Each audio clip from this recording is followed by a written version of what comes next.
memperbanyak istighfar, secara khusus masalah istighfar. Karena ada sebuah hadis Nabi SAW yang berbunyi, bisa saja rezeki seorang hamba tertahan, ya, ditahan oleh Allah, belum dikasih, ditahan dulu karena dosa yang dia lakukan. Karena dosa yang dia lakukan. Jadi dosa itu bisa menahan. Bisa saja kita mau coba masuk proyek gagal, coba istighfar kepada Allah SWT. Kan? Jadi memang ada dosa yang mengganjal, intinya begitu.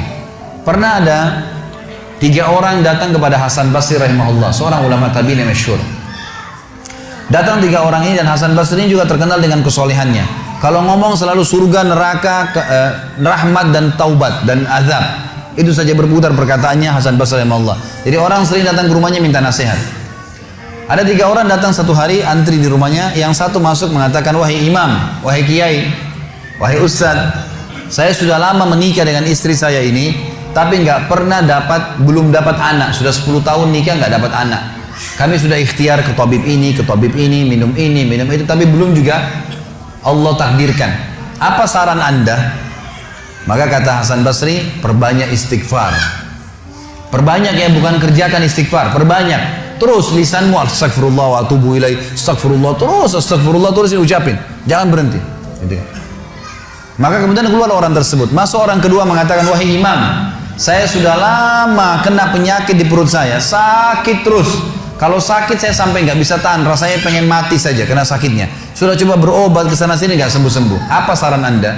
Kata Hasan Basri, perbanyak istighfar. Perbanyak istighfar. Amalin, pulang. Datang orang ketiga mengatakan, wahai imam, saya sudah lama bekerja banting tulang.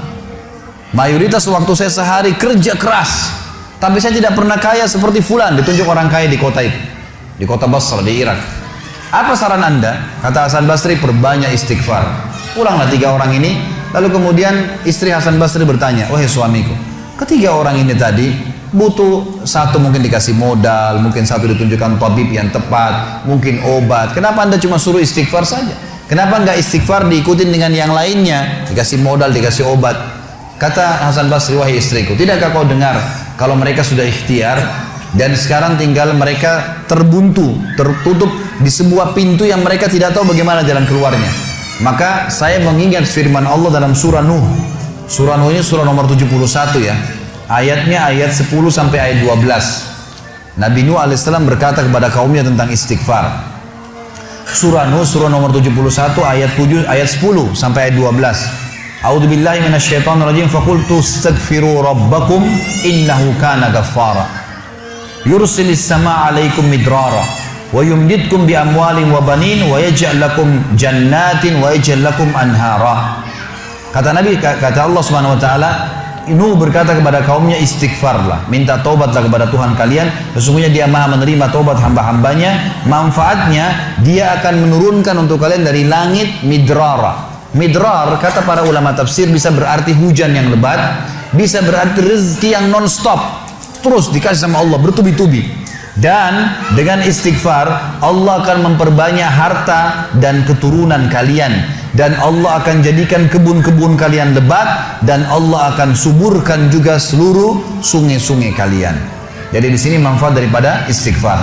Ada kisah yang lain teman-teman sekalian, kisah Imam Ahmad rahimahullah. Imam Ahmad rahimahullah dari 4 madhab tadi, Abu Hanifah, Malik, Syafi'i dan Ahmad. Ahmad bin Hanbal muridnya Imam Syafi'i. Madhab yang keempat, Imam Ahmad rahimahullah di akhir hidup beliau ulama besar hadis. Di akhir hidup beliau pernah terlintas di benaknya untuk mendatangi sebuah kota di Irak. Kenapa ke sana nggak tahu. Pokoknya pengen ke sana gitu. Imam Ahmad pergi ke sana. Tiba di kota itu, tapi saya tidak temukan dalam riwayat ini kota apa yang dimaksud. Tiba di kota itu, Imam Ahmad tiba azan maghrib. Lihat masjid, ada satu masjid, masuk masjid itu sholat berjamaah. Orang nggak tahu dia, karena zaman dulu orang tidak ada foto, tidak tahu lihat bagaimana wajah siapa orang ini, nggak kenal. Habis sholat maghrib, Imam Ahmad duduk sedikit baca Al-Quran. Azan isya dia ikut sholat. Selesai isya, Imam Ahmad pergi ke pojok masjid, mau geletak tidur. Marbot masjidnya datang, dekatin. Wahai syekh. Syekh ini dalam bahasa Arab 3 artinya. Bisa satu dari 3. Bisa orang tua, syekh. Bisa orang alim, bisa orang kaya. Jadi tidak selamanya kalau antum dipanggil di Saudi syekh dianggap orang alim gitu. Bisa saja orang tua gitu kan. Dipanggil, hai Syekh, orang tua maksudnya. Ngapain anda di sini? Kata Imam Ahmad, saya musafir, nggak kenal orang siapapun di kota ini. Besok pagi saya mau pergi, nggak ada tempat nginap, saya mau nginap di sini. Karena zaman dulu nggak ada penginapan-penginapan kayak kita sekarang, banyak hotel segala gitu. Kata marbotnya nggak bisa, masjid nggak boleh tidur. Kata Imam Ahmad, saya didorong-dorong keluar dari masjid.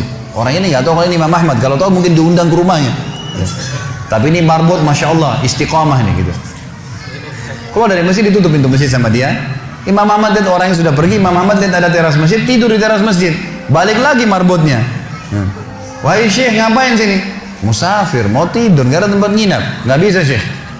Teras pun nggak boleh, peraturan. Ini saya bilang tadi istiqomah luar biasa nih. Imam Ahmad bilang, saya didorong-dorong ke jalanan. Dorong ke jalanan. Waktu saya lagi didorong ke jalanan, ternyata masjid bersebelahan dengan kios penjual roti. Ada satu orang penjual roti di sebelah masjid. Lalu dia mengatakan, Syekh, dipanggil Imam Ahmad, silakan ke tempat saya. Imam Ahmad pun datang. Dia bilang, saya punya rumah tidak jauh dari sini, ini kios saya, ada ruangan tempat tidur saya. Silakan anda pakai nginap, besok anda mau pulang silakan. Kata Imam Ahmad menceritakan tentang keadaan dia dengan penjual roti ini. Dia bilang, ada satu perilaku penjual roti ini yang unik. Imam Ahmad tertarik dengan itu.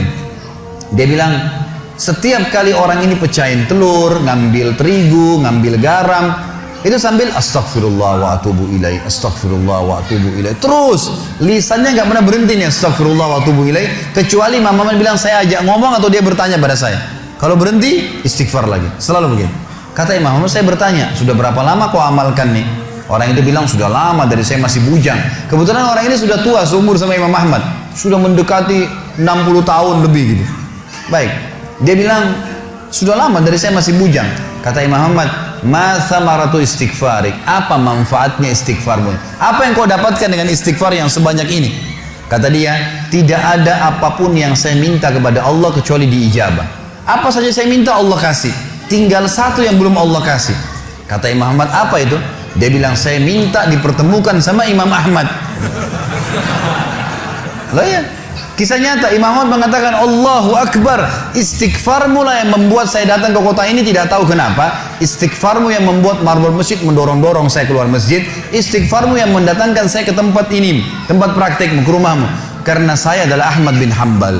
Saya adalah Ahmad ibn Hanbal. Bagaimana istighfar teman-teman sekalian mendatangkan rezeki yang luar biasa. Permintaan apapun didatangkan. Seorang alim ulama biasa didatangin, ini malah didatangkan sama Allah ke tempat orang ini karena istighfarnya. Dari memperbanyak istighfar manfaatnya sangat besar. Hadis Bukhari kata Nabi SAW, siapa yang mulazamah selalu istighfar, Allah akan jadikan jalan keluar dari masalahnya dan Allah akan berikan rezeki dari tempat tidak disangka-sangka.